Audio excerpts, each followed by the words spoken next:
bouche bien dessinée qu'il avait léguée à tous ses enfants, un rappel de sa chevelure presque blanche, tirée au cordeau et qui faisait sa fierté. Tous les hommes de la famille étaient chauves à 40 ans, rappelait-il avec superbe, comme si ne pas l'être confirmait qu'avec lui, la lignée Pelletier était à son acmé. Ses épaules étroites contrastaient avec ses hanches devenues larges. Je pourrais être mannequin chez Saint-Galmier, plaisantait-il parfois en évoquant ces bouteilles d'eau gazeuse au col fin qui s'évasaient irrésistiblement vers le bas. On sentait chez lui une énergie sereine et quelque chose de discrètement satisfait. Il avait, c'est vrai, bien réussi. Dans les années 20, il avait acquis une savonnerie de taille modeste et l'avait développée en alliant la qualité de l'artisanat à l'efficacité industrielle. Il aimait les formules.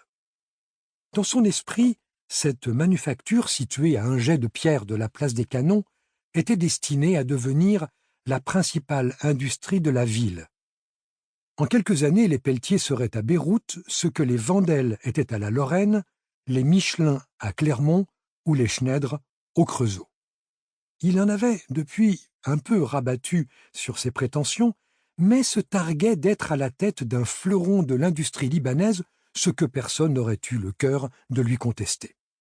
Au cours des années, il n'avait cessé d'innover, ajoutant aux recettes traditionnelles des huiles de copra, de palme ou de coton, peaufinant les conditions de séchage, modifiant l'usage des acides oléiques, etc. Les années 30 avaient été profitables à la maison Pelletier, qui avait racheté quelques petites manufactures à Tripoli, à Alep, à Damas. Sans doute, la fortune des Pelletier était-elle plus importante que son train de vie assez modeste le laissait supposer. Si la gestion des filiales avait été confiée à des gérants, Louis Pelletier n'abandonnait à personne le soin de surveiller la qualité de la fabrication. Ainsi, se faisait-il un devoir de visiter les succursales, arrivant parfois même sans prévenir, prélevant, analysant, modifiant les processus de production. Il prétendait ne pas trop aimer les voyages. « Oh, je suis assez casanier », disait-il en s'excusant.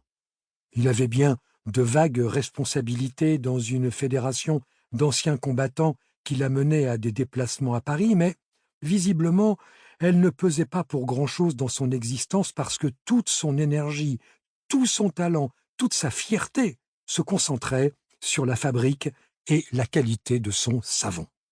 Rien ne le rendait plus heureux que de voir ces chaudrons fumants dont des équipes surveillaient la température 24 heures sur 24, d'admirer les goulottes qui charriaient le savon liquide jusque dans les mises.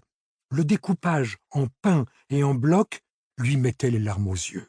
« Je vais vous reprendre un peu », disait-il parfois à l'employé de bout de chaîne qui n'avait rien demandé. On voyait alors le propriétaire de l'usine s'installer devant l'appareil de découpe qui faisait glisser vers lui des pains de savon verts sur lesquels, d'un coup de maillet, ni trop faible, ni trop puissant, il appliquait l'estampille Maison Pelletier, composée de la silhouette de la fabrique entre deux feuilles de cèdre. Madame Pelletier dirigeait le personnel, surveillait l'arrivée des produits, les départs en camion et faisait les comptes. Son domaine, à lui, c'était la fabrication.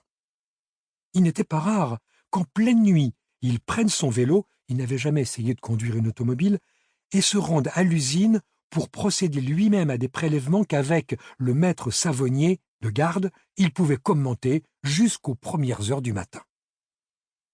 Il affirmait que la maison Pelletier était véritablement née le jour de la mise en route du premier grand chaudron qu'il appela la Ninon, par lien paronymique, prétendait-il, avec la Nina, première des 3 caravelles de Christophe Colomb, et dont le nom était gravé sur une plaque de cuivre apposée au pied de la cuve portant les emblèmes de la maison.